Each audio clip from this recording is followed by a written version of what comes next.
Sir, એક જંગલી પ્રાણીને પકડ્યું છે, આખી વિશેષતા શું, કઈ રીતે ઓપરેશન કરવામાં?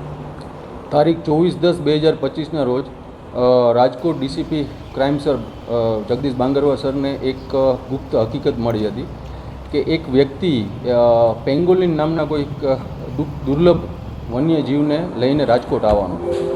પેંગોલિન નામ અમારી માટે પણ નવું હતું, જેથી અમુક વન્ય અધિકારીઓને પૂછતા તેમને પણ પોતાના કેરિયરમાં આ પ્રાણીને ક્યારેય જોયેલ ન હતું.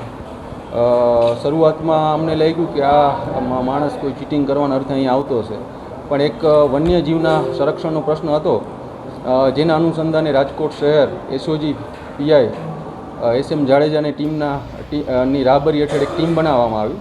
ત્યારબાદ એસઓજી PSI VK ઝાલાની ટીમ દ્વારા આ વ્યક્તિને રાઉન્ડઅપ કરવામાં આવ્યો. એ વ્યક્તિની થોડી કડક પૂછપરછ કરતાં તેને જણાવ્યું કે ગીર સોમનાથ જિલ્લાના ઘાંટવડ ગામે આ પેંગોલિનને એક ઓરડીમાં રાખેલ છે.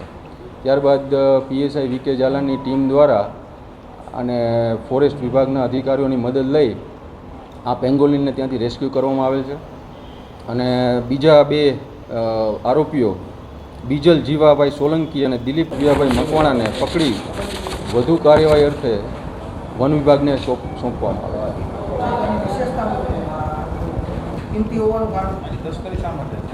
પેંગોલિન એક લુપ્ત થતી પ્રજાતિ અને એક અતિ દુર્લભ પ્રાણી છે. ગુજરાતીમાં આપણે એને કીડીખાઉ કહીએ છીએ. કીડીખાઉ પણ પાછા બે પ્રકારના હોય છે. એક કીડીખાઉના પોતાના શરીર ઉપર ખૂબ એક જાડા વાળ હોય છે, અને જ્યારે આ પેંગોલિન છે એના શરીર ઉપર શેલ, જાડા શેલ કે જે આપણે કાચબા છે, મગર ઉપર જે શેલ હોય છે, જે પોતાની સુરક્ષા માટે યુઝ કરે છે એવા હોય છે. આ શેલની ઇન્ટરનેશનલ માર્કેટમાં ખૂબ જ મોટી કિંમત હોય છે. આ શેલનો પાવડર બનાવી તેને અમુક કન્ટ્રીઝમાં અમુક દવાઓમાં યુઝ કરે છે, અને જેના લીધે જ આ એક લુપ્ત થતી પ્રજાતિ છે. આખા દુનિયામાં સૌથી વધુ આ ઇન્ટરનેશનલ ઇલીગલ ટ્રેડમાં આ પ્રાણી આ શેલનો યુઝ થાય છે.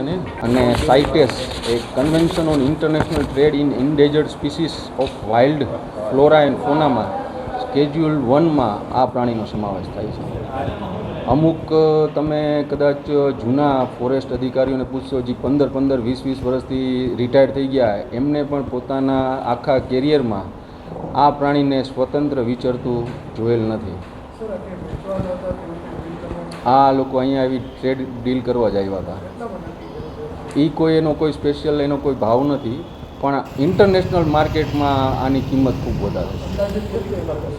એ કોઈ હજી વન્ય વિભાગનો તપાસનો પ્રશ્ન છે. બે વ્યક્તિઓની અટકાયત કરી છે, બીજલ જીવાભાઈ સોલંકી અને દિલીપ વિયાભાઈ મકવાણા. અને હજુ પણ વધુ તપાસ ફોરેસ્ટ ડિપાર્ટમેન્ટ દ્વારા ચલાવવામાં આવશે. અત્યારે અમને માહિતી મળી છે પ્રાથમિક, તો આ બંને આરોપીઓના 5 દિવસના રિમાન્ડ પણ નામદાર કોર્ટે મંજૂર કરેલા.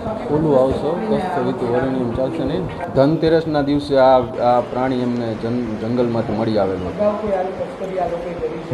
ના, એવી હજી કોઈ તપાસમાં, પ્રાઇમરી તપાસમાં અમને એવું જોવા મળેલ નથી. લોકો સાથે આ સંપર્કમાં લોકો એ પણ વધુ તપાસ ફોરેસ્ટ ડિપાર્ટમેન્ટ દ્વારા કરવામાં આવશે.